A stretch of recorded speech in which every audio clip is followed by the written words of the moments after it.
Back with the hijab tutorial and a different look today.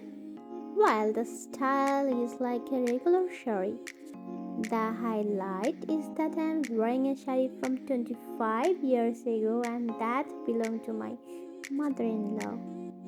জি, প্রায় 25 বছর আগের এটি শাড়ি, আমার শাশুড়ির শাড়ি। হঠাৎ এই শাড়িটি নিয়ে এসে পরলাম। এটা সম্ভবত রাজশাহী সিল্ক এবং খুবই সফট আর ছোট একটি শাড়ি। আমার তো ঠিকমতো কুচিই হচ্ছিল না।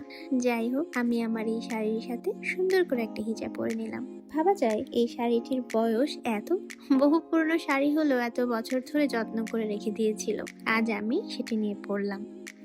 So today I shared a very simple hijab tutorial that I have been wearing with regular shari lately.